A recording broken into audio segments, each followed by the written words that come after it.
excited to welcome you to our second panel. I know we are all very eager to be traveling again once it's safe, but what could sustainable travel look like? Our next panel on regenerative travel and tourism will dive just into that.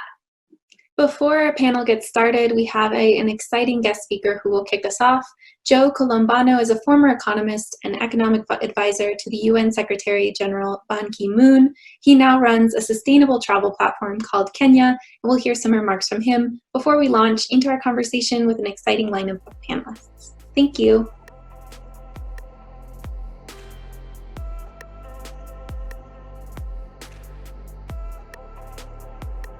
Hello, everyone. My name is Joe Colombano. I am the co-founder of Kenya, a global geospatial application for sustainability. I am delighted to be here at the Sustainable Americas Summit.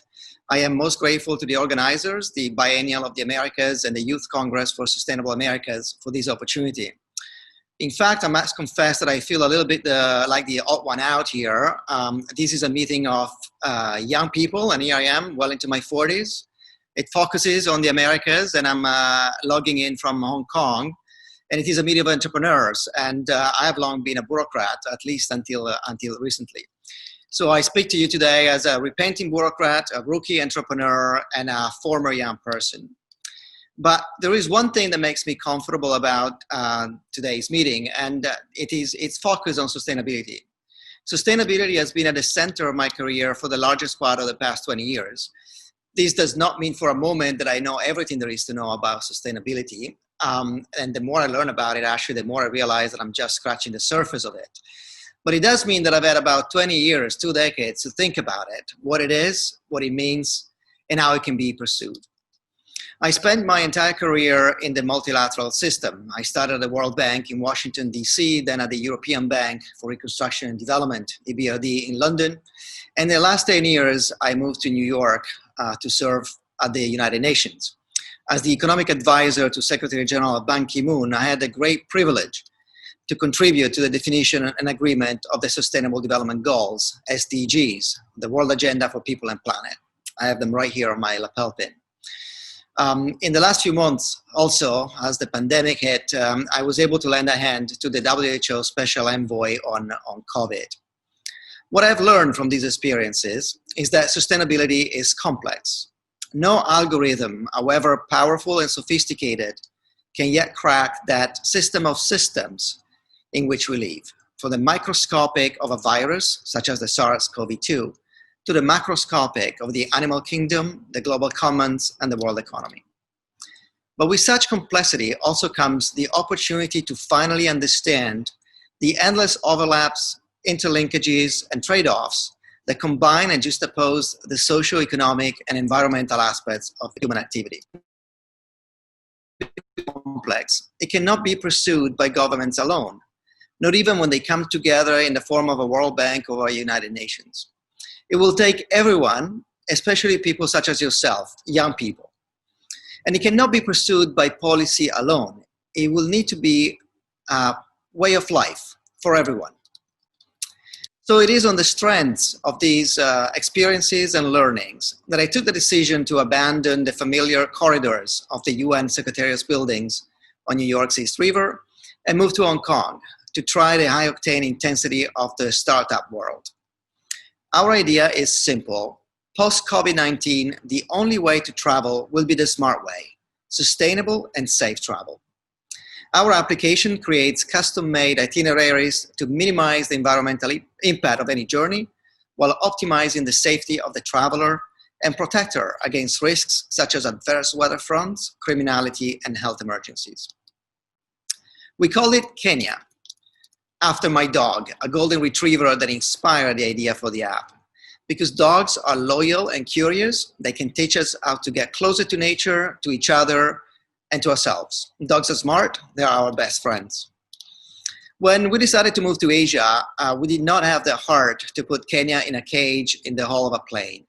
So I took a boat and sailed with her across the Atlantic to Europe. From there, I was preparing to go on a great overland trip with Kenya to Hong Kong via the Caucasus, Central Asia, and China. And I was planning 17 stops along the way, one per SDGs, in collaboration with the UN. And then the pandemic hit. For now, the great plan is on hold. I ended up taking a plane to Hong Kong while Kenya is happily fattening up with my in-laws in Copenhagen. But a time will come to travel again soon, and then it will be the time for Kenya. I leave you now with a short video presentation about our idea. But first, I want to thank you for your attention and extend to you all my warmest wishes for a successful summit. Thank you.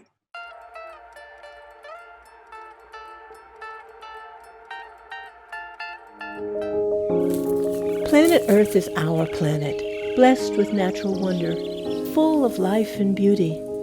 However, our planet is suffering. Its resources are polluted, its wildlife exploited. Climate change is wreaking havoc. Is this the future we want?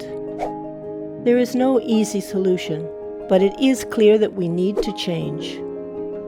We believe that traveling can be part of the solution. If done right, traveling brings us close to nature and to each other. We call this smart travel. This is not about going from point to point in the shortest possible time. This is about discovering people and places, making us grow along the way. The symbol we have chosen for this new way of traveling is our dog, Kenya, because dogs are smart and love nature. They inspire us to connect to our world and the people around us. Follow Kenya and find your way. To be smart, traveling needs to be sustainable, to preserve and protect the planet. To be smart, traveling needs to be safe, to enjoy the journey without concerns for your well-being. This is how it works. Tell Kenya where and when you want to go and how you want to get there. Kenya will create your personalized itinerary, reflecting your preferences. For every itinerary, Kenya will always prompt the most sustainable journey. For every itinerary, Kenya will alert you to incoming dangers, such as risky areas, bad weather, or possible health emergencies. Kenya also allows you to connect to your socials, because traveling smart also means sharing your experiences.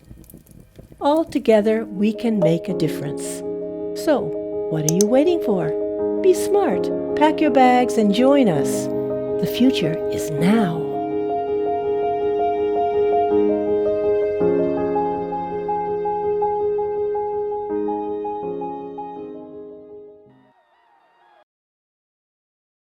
Hi, my name is Gregory Miller. I'm Executive Director of the Center for Responsible Travel and also one of the co-founders of the New Future of Tourism Coalition.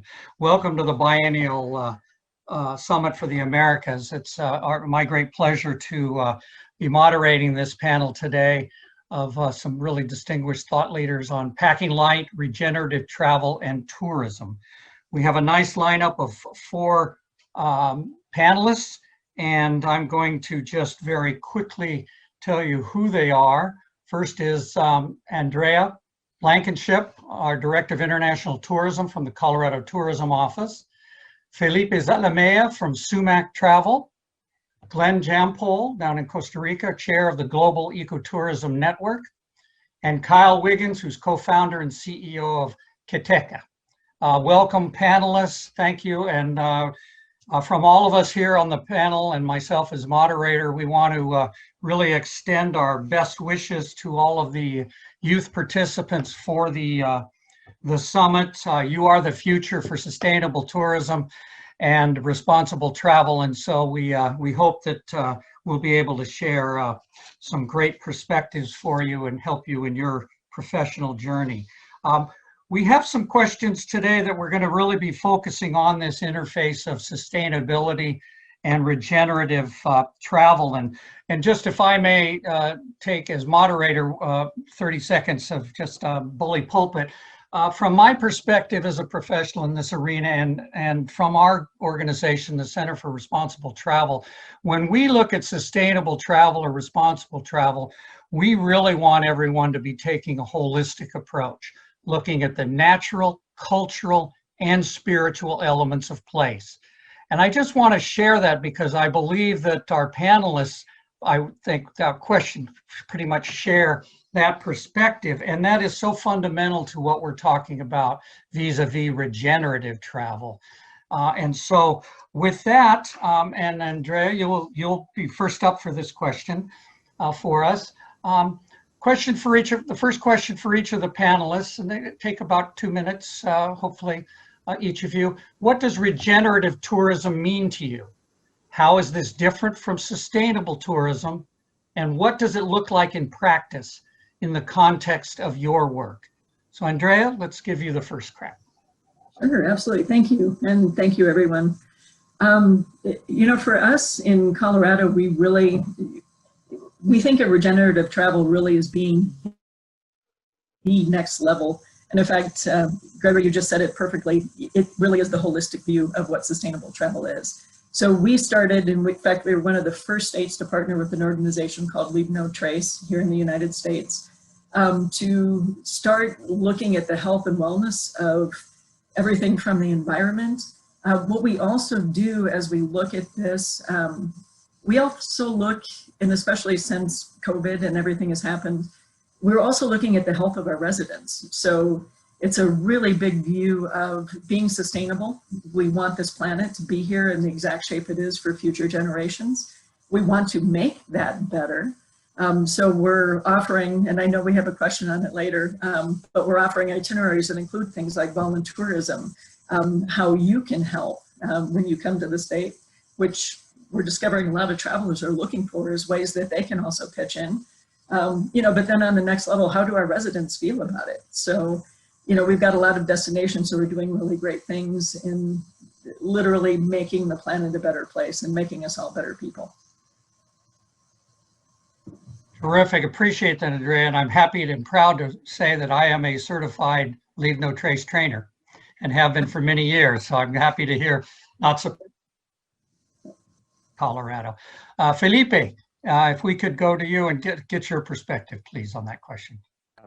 Yes, so for us, regenerative tourism is combining sustainable tourism with the social enterprise model and with the goal, the explicit goal of generating positive impact at local level.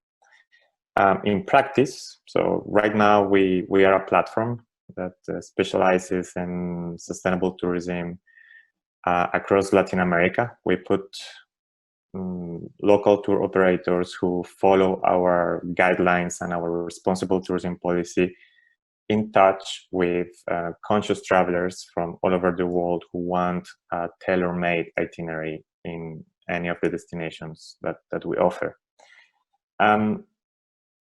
In practice, we're talking about a network of empowered local communities that are using tourism for local development, environmental conservation, and cultural preservation.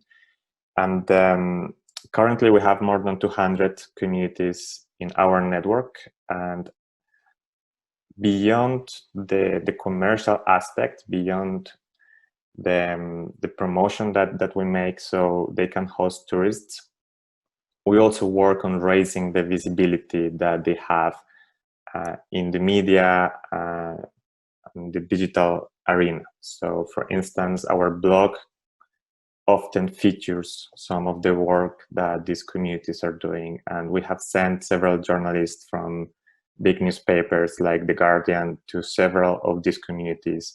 So those articles can be used as promotion for sustainable tourism, community-based tourism, and ultimately regenerative tourism. That's terrific, Felipe. And before we started the panel, went live, the panelists have agreed to post as appropriate any particular resource information, URL links, etc.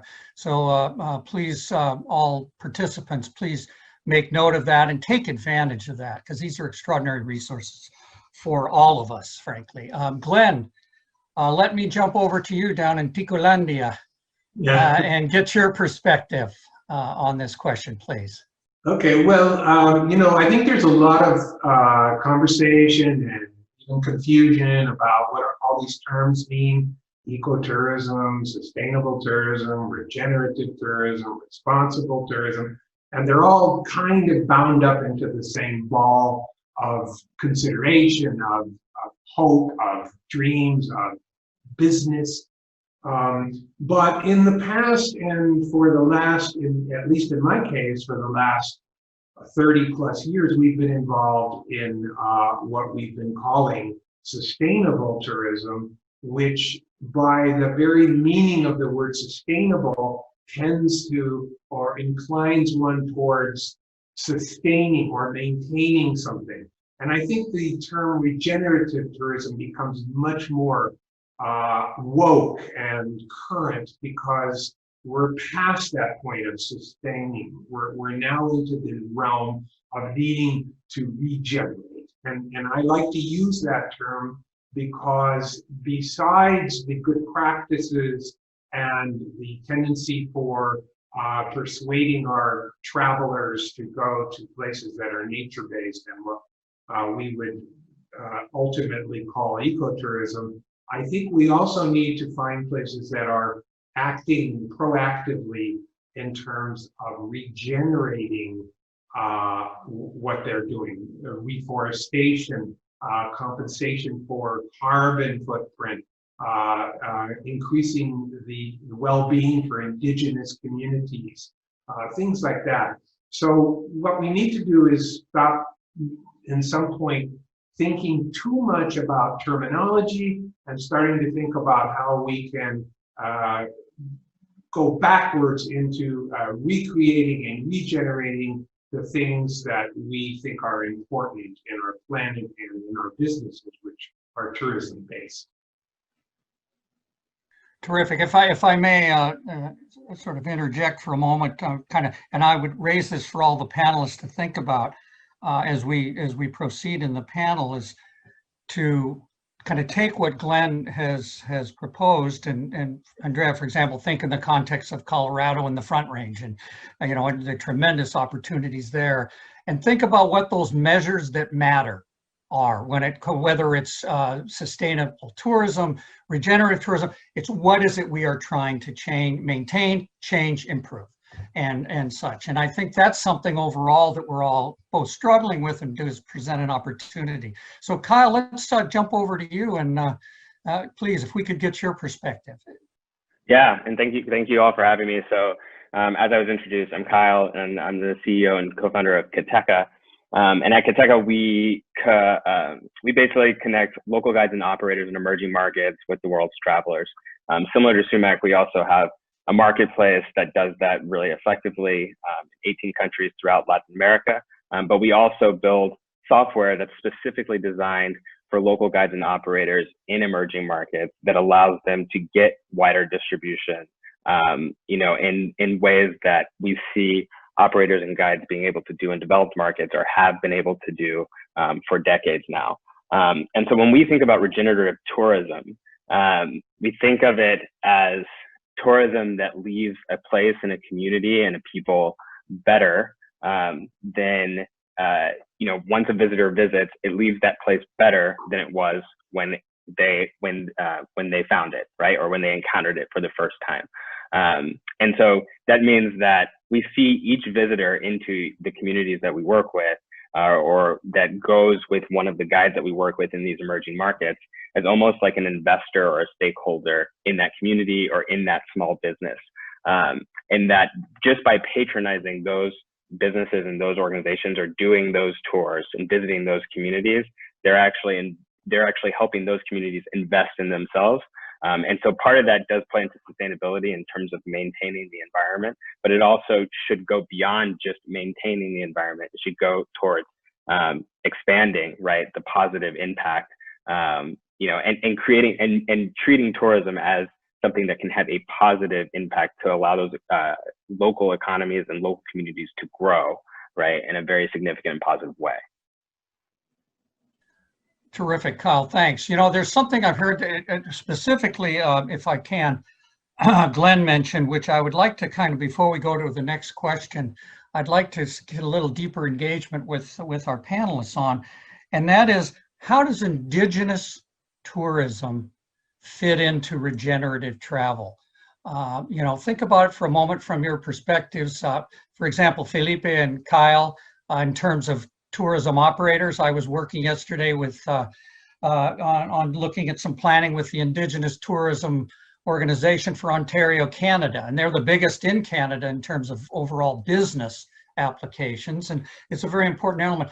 Andrea, I wanted to start with you because, you know, of course, Colorado has Native American populations, and is this something that is featuring in your kind of perspective? And then I wanted to kind of see what your perspective was first on that, and then just open it up to the other gentlemen quickly and get a little more flavor on this element, if we could, on Indigenous tourism and regenerative travel and how they may or may not mesh. So what we find, and I'm going to speak specifically to the international groups just for this specific conversation, but we actually find that a lot of people, especially when they're coming to the Southwestern United States, where Indigenous travel is a much larger piece of what we do, we're finding much more increase in renewed interest. It's not only the interest in the Indigenous history, but there's also a sense that people are trying to find their own spirituality right now, especially with the current crisis that we've been going through. It's a very careful approach, and we've been working more and more with some of the Indigenous people. Several of our national monuments and one of our national parks are actually sacred tribal lands.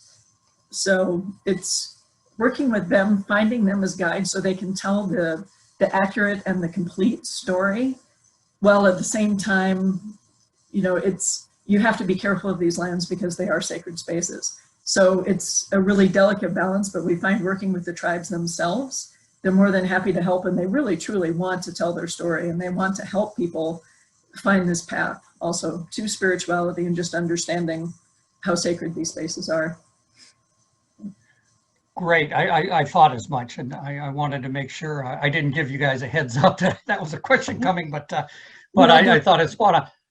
Guys, any thoughts from your perspectives, either from the business or obviously down in application from Glenn? Just raise your hand we don't need everybody to chime in. I just wanted to make sure you had an opportunity. Kyle? Yeah, I think that it's a really good point. And I think that Indigenous groups actually play a really huge role in the regenerative travel movement and sustainable travel for that matter.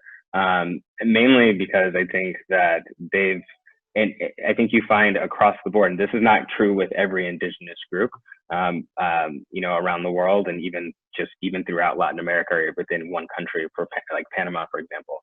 But for the most part, you find that Indigenous groups, Indigenous communities are very good stewards of their environment and of the areas around them, because they depend on them for a livelihood, and you know, they understand that, you know, they don't want to destroy, right, their community or their forest or the natural, you know, flora and fauna that exists around them. And I think that that's also a very strong resource for tourism, right? People want to visit places that haven't been decimated, you know, by deforestation or mining or things like that. And so it's a really positive resource for them, and I think it's also a way for them to easily, you know, be able to attract, you know, conscious travelers to their areas and create a boom for their own economies, and also support, you know, the sustaining of their culture, right, and continuing to teach their culture and their languages to their children, because it's not only because it's just something that they cherish, but it's also something that other people are finding value and interest in. And certainly, if I may, and then I'll go to you, Glenn. One of the things that you know, we've certainly seen, and I've seen over my career, working throughout actually Latin America and the Caribbean, most countries and many Indigenous groups, is that there is a really a disparate inequity in terms of access to wealth, ability to conduct a fair business for ecotourism or cultural tourism or whatever. And part of, I think, the regenerative process or regenerative travel is also just that authenticity that I'm hearing you all mention. Glenn, let's go to you. Yeah, I mean, I think these are all really good points, and you know, it's an important topic. particularly with the rural community tourism all over the world. And these are cultures that vary tremendously from not just from country to country, but sometimes from region to region within a country. And I think what's important is that in the tourism sector that we consider the gentrification factor that goes on with Indigenous peoples, which is like in an urban neighborhood in Brooklyn or in the Masai Mara, you have a kind of a tendency sometimes for tourism professionals to take on the role of being the professor maestro and showing the people what their business plan is. But those business plans are often rooted deeply in cultural prejudices and lifestyle choices and many other factors that may have an adverse effect on the actual economic growth of those communities while they protect their culture and their traditions. So you need to, I think it's really important to look at successful Indigenous projects that have not only injected income into those communities, but also maintained their culture and traditions. The one that comes to mind for me is in the Masai Mara. It's called Negwesi Lodge. Really an amazing place. And they've done a very good job and had very good trainers to help them develop that over many, many years. It must be over 20 years now that they've been operating. So I think it's really important that Indigenous well-being be taken into account in all tourism, but it also requires a great deal of sensitivity and inclusion for those communities and a participation rather than a leadership role. Great, thank you. Felipe, I didn't want to leave you out. Do you have anything you wanted to add? Otherwise, I want to give you space. Thank you. Yes, Indigenous tourism is essential for us. It's an important part in our offer. We think it's necessary that they do tourism in their own terms, that they have their own structures to manage how they present their culture, how they host tourists. In terms of linking to regenerative tourism, what we're seeing is that their spiritual and wellness activities or offer are slowly becoming a product of regenerative tourism, that they're seeing this as an opportunity to innovate in their offer.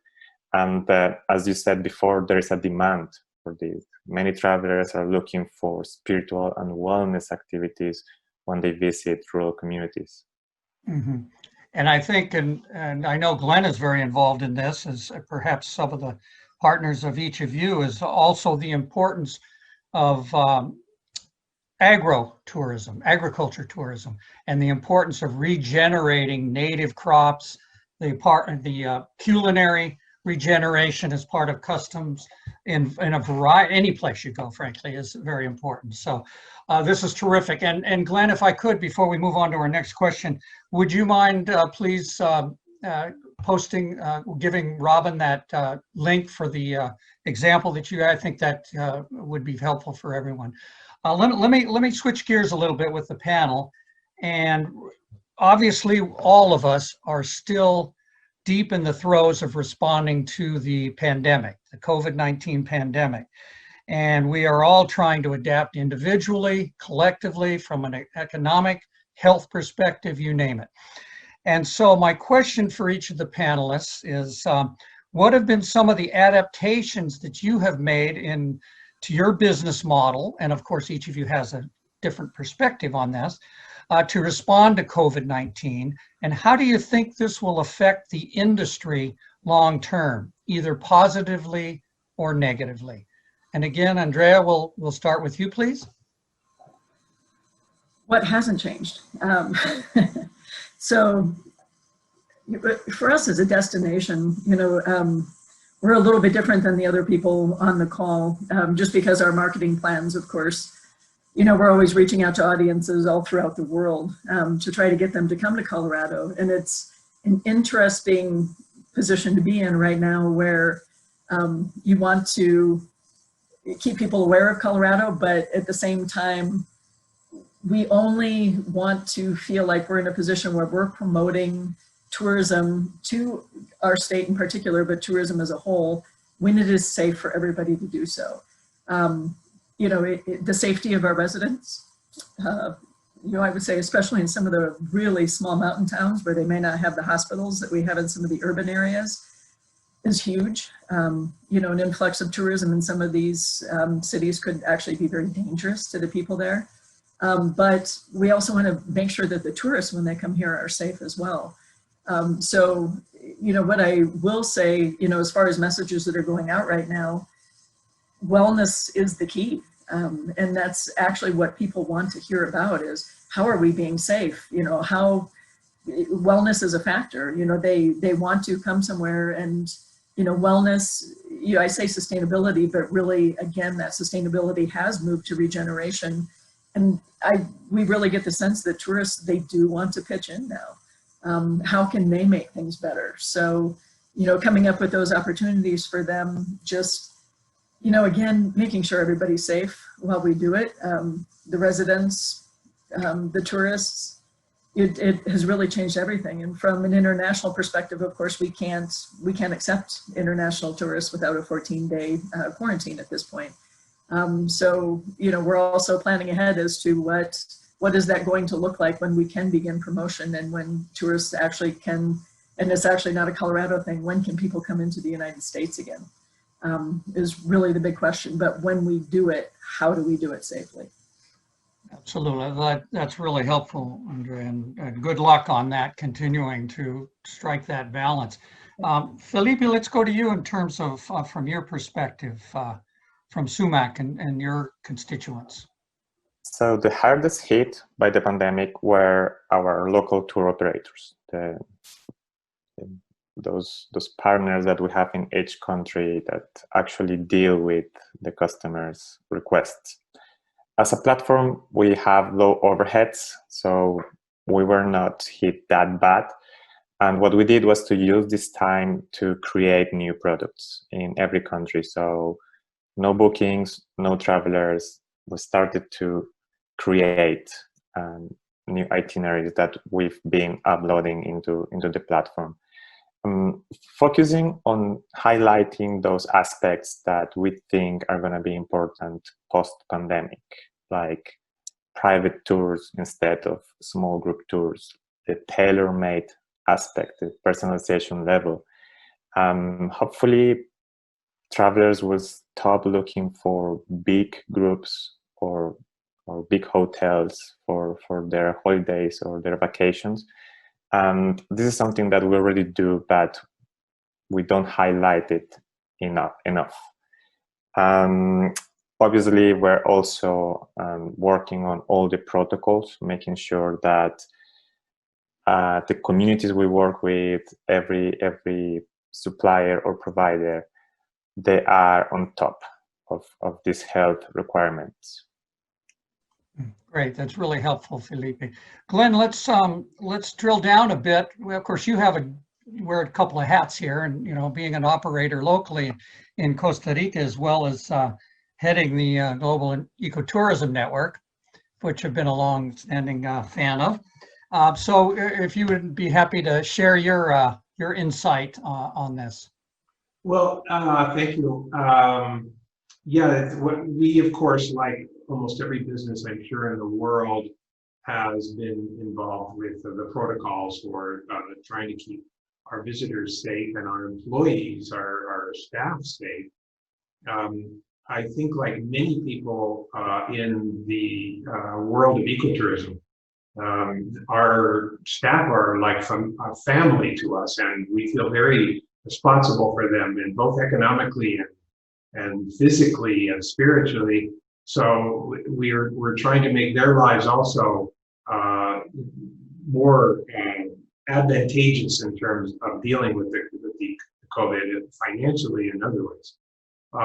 But one of the impacts that the COVID pandemia has had is that many small businesses, and when we talk about ecotourism and sustainable tourism and regenerative tourism, we're talking about really personalized businesses for the most part, is that many people, many of these family members, these staff that have been with some of these companies, depending on the length of a lifetime of that company, have been there for decades. And because there is no work, many of these people had to be laid off or had to find other ways of surviving.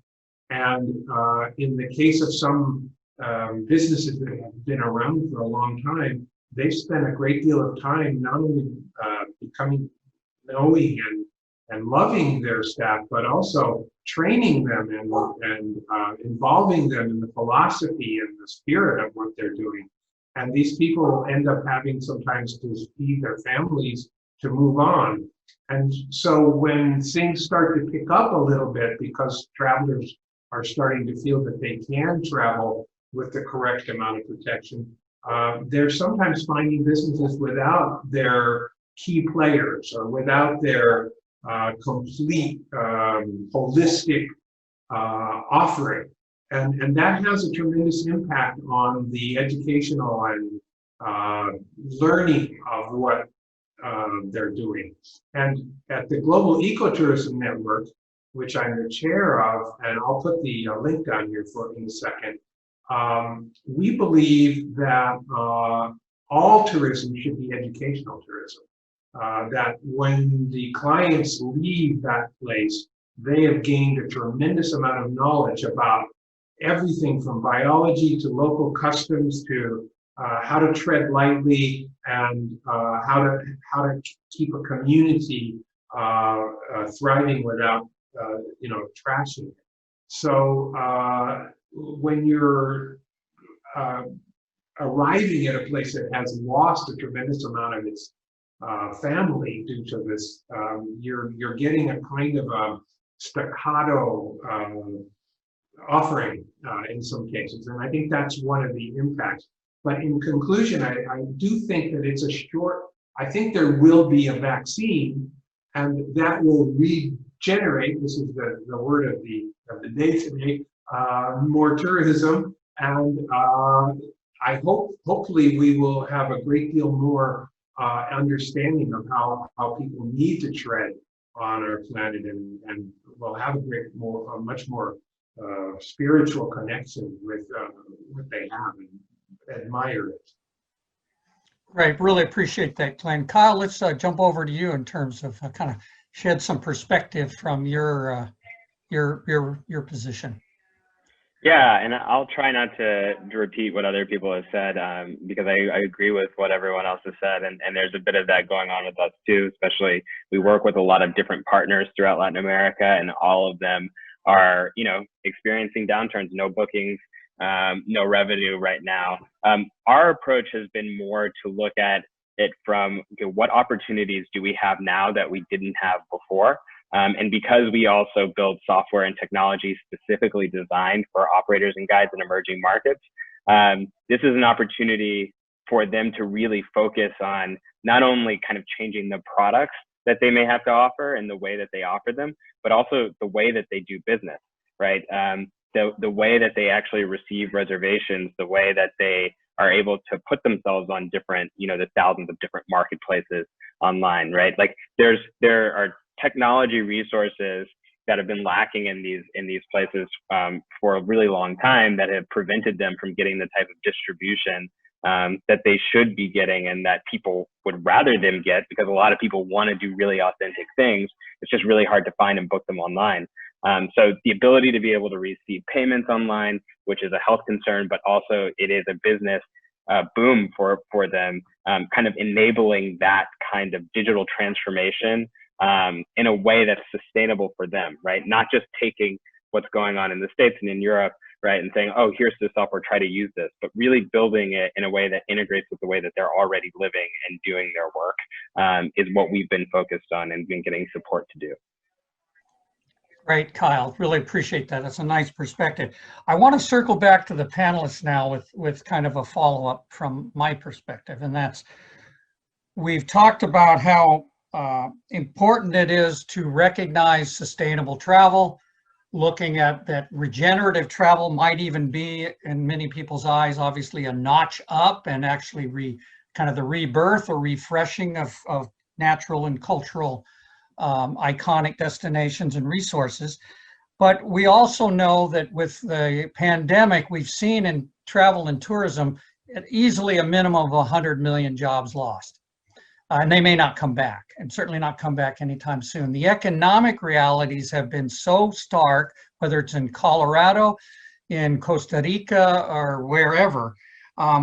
My question to each of you is, how realistic is it for us to be able to expect our partners in destinations and communities, whether it's the Front Range or in Talamanca in Costa Rica, to be able to maintain the high standards and to continue to commit to sustainable tourism practices and actually even aspire and achieve what one might consider regenerative travel. So is there is the risk real of relaxing standards? Are you seeing this now?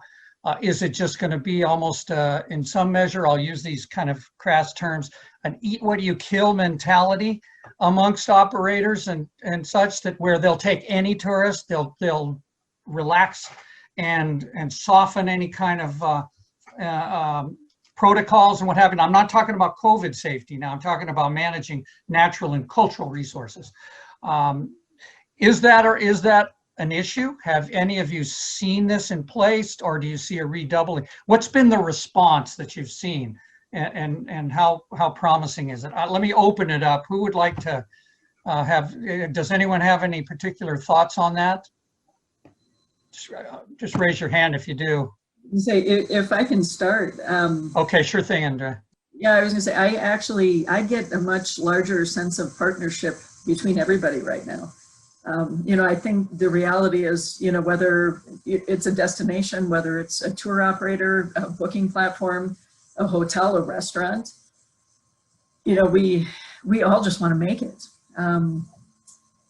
So I really, the outreach, the partnership, the ways people are working together, I think it's better than it's ever been. Really, people, I think, are much more focused on the greater good at this point for everybody. That's my experience. I'd love to hear from the rest of you. Yeah, other thoughts, guys? Do you agree? Have you seen what Andrea is talking about, or do you have a different experience? Obviously, it's not one size fits all, but anybody? Can I go? Yes, of course. Yep. Yeah, I can see the same as Andrea. Specifically with the rural communities, what we see is that they are very resilient. Tourism is not the only source of income, so they are doing okay during the pandemic, and it's an opportunity to innovate in their offer, to attract those travelers that are looking for culture, conservation, authenticity, and wellness. So, and trying to work with other communities and with other stakeholders within the industry to achieve that. So I think that's a positive impact of the pandemic, at least for communities. Okay, Glenn, I'll give you just one quick comment, and then I need to move on because there's a third interesting question I want to raise to the panel. Okay, Glenn, go ahead quickly. Yeah, no, just that I think that there has been innovation because people are really feeling that they need to find different outlets to survive. And I think there's been a greater, an increase in empathy amongst business owners because they've seen what damage they've been living in for the last many months. But on the other side of the coin, there's also those groups, the small tourism entities, ecotourism groups, have always worked on the margin because of the level of income that they can obtain through small personalized service. And when they were doing well, they could apply some of that extra energy, money, and interest into improving and innovating environmental areas in their philosophy. And this has been diminished because they don't have the means, nor the time, nor the emotional energy sometimes to do that. So I think that there's things on both sides, but I do think when you have something like a certified sustainable policy like Costa Rica has and Australia has, you have this bonding of homogeneous small businesses that are really combining their efforts to help each other, sustain each other, buying product from each other. My coffee, for instance, and I'm not only a hotelier, I also have a coffee business. I'm finding that there's new hotels, some hotels that are opening again after this, who are now wanting to buy my coffee that didn't before because they want to support a sustainable organic business. Great. Well, we're certainly hearing that strong sense of innovation, community, partnership. I mean, these are good human society attributes that I think we're seeing now.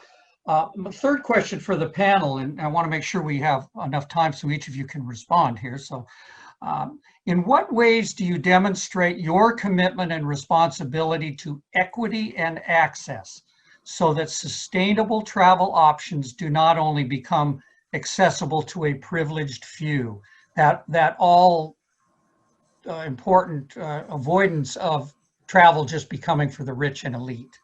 So again, Andrea, let's stay in our original order. Give you the first crack at that. How have you been looking at this from an equity and access perspective? It's, for us, actually, it's a little bit of a two-part question. Colorado, what we've always been very proud of is that we do have experiences regardless of your budget. And we've always sold it that way. If you want to do a hiking and camping trip that will cost you very little money, there is no place better than Colorado for that. However, if you want that high-end luxury experience, we have that too. So, Colorado really is accessible to all, especially for families and the different experiences you can have. My family, I'm not a Coloradan by birth. My family used to come out here and go camping, and I guarantee you my family didn't have much money. But what we've also been, so the second part of the question really does come down to getting back to that regenerative travel a little bit, and how we promote, because we continue to, and on our website, I'll put a link up there in a minute, we continue to create itineraries, is the word, sorry, accessibility was in my head. We continue to create accessible itineraries, and by accessible, we mean not just from an income level, but also for disabilities. We're creating educational itineraries. I believe I heard one of you mention the educational aspects of tourism. Of course, we have the sustainable itineraries, and we also have towns that are doing some amazing things. I'm going to mention Aspen because they actually just yesterday launched something where they have artworks that are designed to make people feel better and get them into that next space toward innovation. And how do we essentially, how do we make ourselves better people, really is the purpose of the installation. So it doesn't cost any money to go see that. So yeah, we're approaching it from many different angles. And sorry, I want to leave everybody else time here too. So. Terrific, thanks. I'm going to jump over to Kyle because I kind of left you out on that last round, so I'm going to change the order a bit up. So Kyle, if you wouldn't mind addressing that question of how you're approaching both commitment and responsibility to equity and access. Yeah, of course. I mean, I think that what Andrea said was really good, and I think it's about keeping options open and being flexible. I think for us, we really are thinking about again, it's about where our focus is. We think if we focus on the supply side and focus on the operators and guides that typically haven't had access to the right types of resources in order to market themselves more broadly and more widely. We feel like we open up more direct connections to travelers that makes it cheaper for travelers to be able to access those types of experiences, as opposed to having to go through a very high-end guide that happens to have the access to this indigenous village because they're the only person that's been willing to go out to that village to talk to them and form the relationship necessary in order for them to be able to bring travelers in, right? So driving a more direct connection between the actual operators, guides, local communities, indigenous, rural, and the travelers that want to visit them and experience those things is, I think, is really the way to make sure that this type of travel is very inclusive. And so it starts with being inclusive on the supply side, and then you can get to be inclusive on the demand side. Terrific. That's great.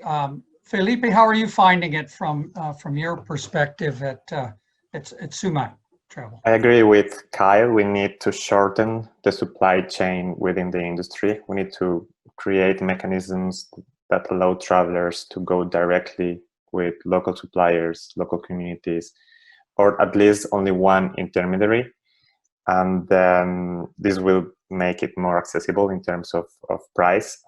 At the same time, we need to look at the quality standards. So I think we can do both. We can keep quality and give a fair price to travelers. Apart from that, I want to circle back into the social enterprise model, which happily is becoming more and more popular within the tourism industry. Social enterprises don't have profit maximization as the primary goal. We try to balance profit maximization with other goals, such as generating positive impact at local level, or depending on the industry you work in, creating other types of impact. I think this benefits travelers as well, because when you work with a company that's not worried only about your money, they're going to give you a fair price. They're going to give you a better product, and ultimately everyone will be happier. Wonderful. Glenn, from your perspective,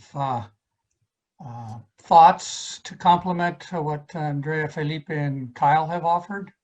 Yeah, I mean, I think it's all great stuff and really important to digest. I might, maybe if you let me, I'll go to a little bit more to the business side of this. Tourism is a business, and our business is, bringing people unforgettable experiences and educating them so they leave perhaps more sensitive and better than they were before. But sometimes the perfect is the enemy of the good, as they say. What people concern themselves about when they talk about tourism businesses is price. And I think it's a really faulty logic and not a good direction to go in. I don't think it's ever about price. I think it's about value.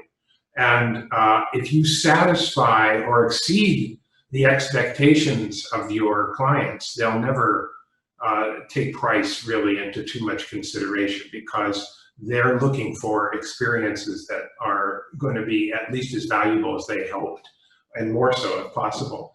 When you have in Costa Rica, for instance, we think of ourselves as a cluster of places. 90% of the hotels in our country are less than 40 rooms. So almost the entire country is a personalized experience. And we have everything from backpackers to the extraordinarily expensive experience hotels and everything in between. But I think what we have in common is that people are left, one, with a great environmental and educational experience, aside from the sheer fun of it. And secondly, that there's very little leakage of that money leaving the country. It usually goes right back into the community. It gets recycled back into the place which the business is located. And that has a great deal of impact on the local communities. And as my great friend Judy Kefergona from Kenya once told me, a good place to live is a good place to visit. That is, I think, a tremendous kind of closing statement that we will use. I don't have any other pearls of wisdom to offer at this moment. Why don't we complete our panel discussion at this point, and now make sure that we can open up for some questions from our participants. So Andrea, Felipe, Glenn, and Kyle, thank you so much. And let's open up for questions. Thank you.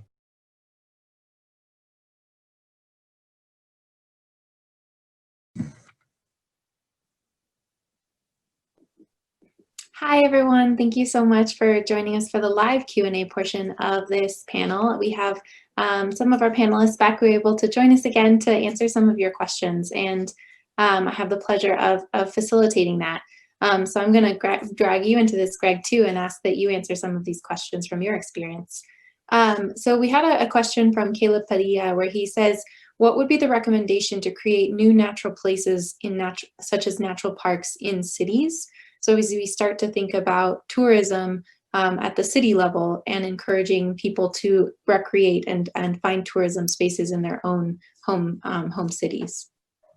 So I'll open that up to anyone if you want to raise your hands and provide some thoughts on that. Yeah, go ahead. Was that for me? Yeah, Greg? sorry. Oh, okay, great. No, it's a terrific question. And, you know, one of the things that I think we need to remember is that most people actually live in urban or suburban settings. Certainly in the United States, 8 out of 10 residents live in that kind of setting. And one of the things that I think this question really underscores is that we need more public lands. We need more open space for people to connect with nature, to establish that human-nature bond. And in fact, I'm a very strong proponent and have been my entire career of what I'll call nearby nature. Nature that is accessible, nature that is something that you can get out and see and feel and touch and don't necessarily have to make a very long distance trip. And I think we're seeing this right now about how urgent nearby places are to wherever we are, you know, quarantining in place or staying at home much more. And so the desire to have more public lands, more public parks and things is very important, and actually going to be even more important for our health and well-being moving forward. Yeah, I think that's very true. And I see that here in Colorado. I wonder, Andrea, if you could speak to that. I think as a state that prides itself on outdoor recreation, we definitely see that, and even more so now during the pandemic. Well, it actually doesn't address the question specifically because it's talking about urban areas, but we did just christen last week our 42nd state park. So we're always looking for new areas.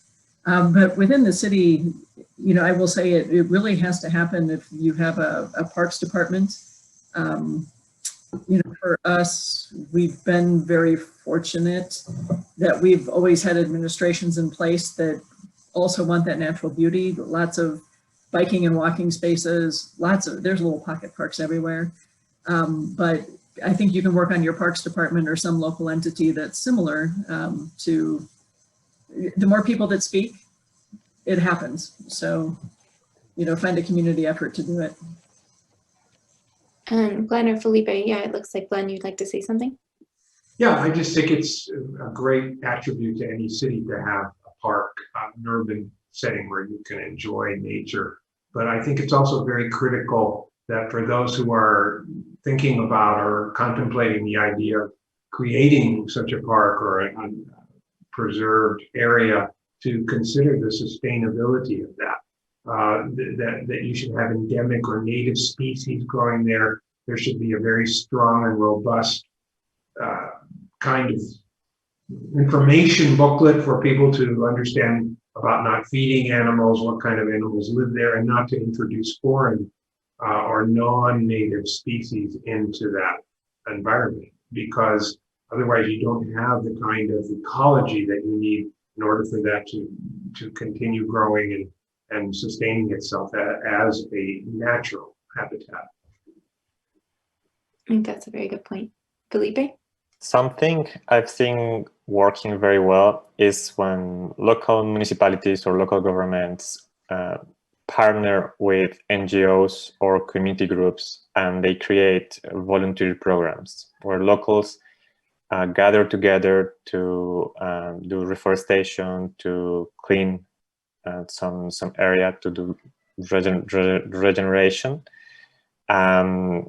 Taking into account that comment that Glenn just made, that endemic species and good planning, and at the end it can be open as a park within the city, and there is a sense of belonging. Yeah, and I know we're just, go ahead, Greg. No, I I'm sorry, there was a little delay. One of the things I just want to underscore, just to give a specific example, look at New York City. Huge city, very urban. Central Park in New York City has more species of birds than the UK or Jamaica. And when you think about that for a moment, 800 to 900 acre park in the city of millions of people, and yet still you could technically see, and these are all native species that are either migratory or resident. That's a pretty extraordinary statement, which means that the urban park, that nearby nature, can be a significant resource for visitors that come to that city so that they don't have time, but they can go visit, which is an important element, and it enhances the bigger experience that they have. Someone coming into San Jose, Costa Rica, and being able to see, you take advantage of the parks there, and then going out to Glenn's operation, for example, they're going to see a nice juxtaposition of different experience. I'm putting a little plug in for you, Glenn. Thank you very much. But it's really true, and it's true if you were coming into New York City and then going up north into the Adirondacks, for example, in the state of New York. So the point is that there are resources and opportunities to diversify the experience if you build in parks and as part of the landscape everywhere. Yeah. And I just want to ask one more question before we wrap up here, because I know we're going over time a little bit. But I think as the biennial, one of our most impactful programs, and this is a question that we grapple with, is that we plan trips across different destinations in this hemisphere, and we bring together people. We have people come to Denver for various festivals and trips that we organize.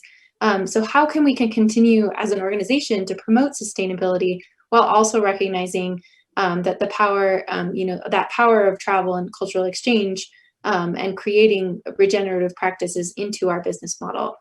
So this is a sort of a personal question, I think, as the biennials, we continue to be conscious of our impact in a organization that does promote travel.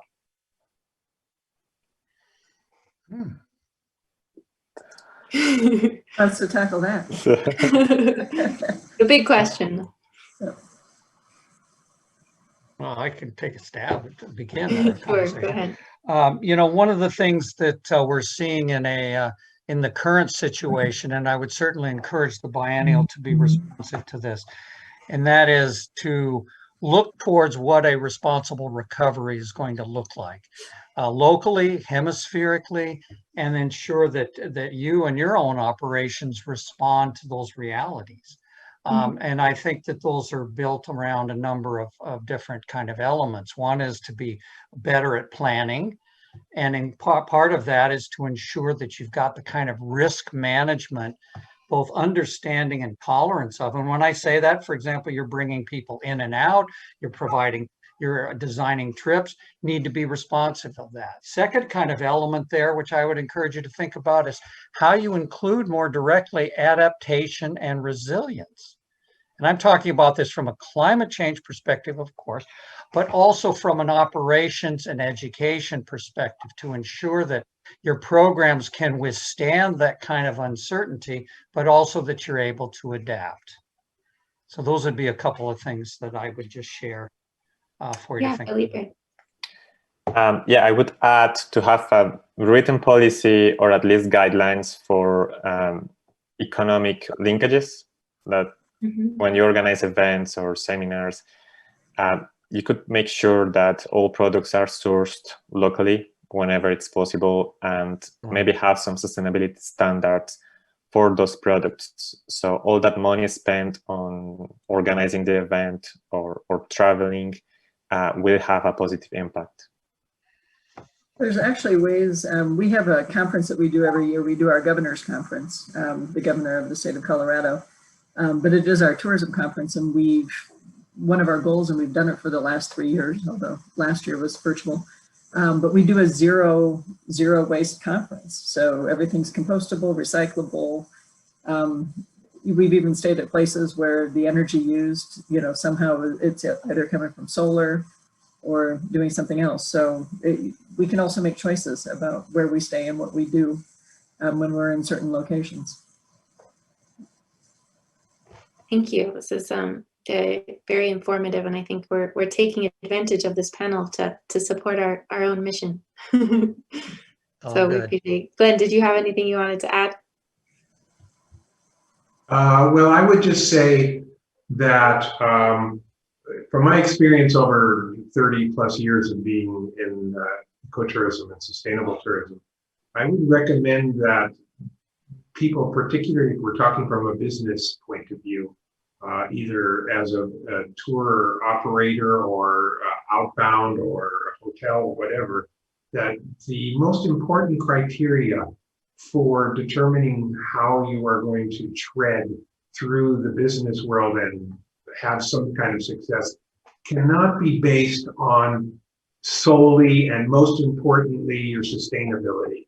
That is not a winning combination. People are looking for quality and unforgettable experiences, and that has to be completely shrouded in sustainability and responsibility. It has to be packed into everything that you offer. But to just offer sustainability as your number one key attribute then defies and defeats the most important attribute that people want to have, and that is to have an experience that they'll never forget. And the quality of the brand and of the product is so important. And that quality is dependent a great deal on many factors, but particularly on how you tread on the planet and what your mission and objective is. Thank you. Yeah, I really appreciate that. And we appreciate the time of all of you for joining us on this panel and this conversation. And to our participants and those who joined on YouTube and Facebook, we thank you so much for joining us. And as we wrap up this, as our second panel today on the Sustainable America Summit, and we hope you'll join us again tomorrow for another full day of programming as we continue this conference. Thank you all so much, and we hope you have a lovely Monday afternoon. Goodbye, everyone. Appreciate it, Robin. Nos Thank vemos. you.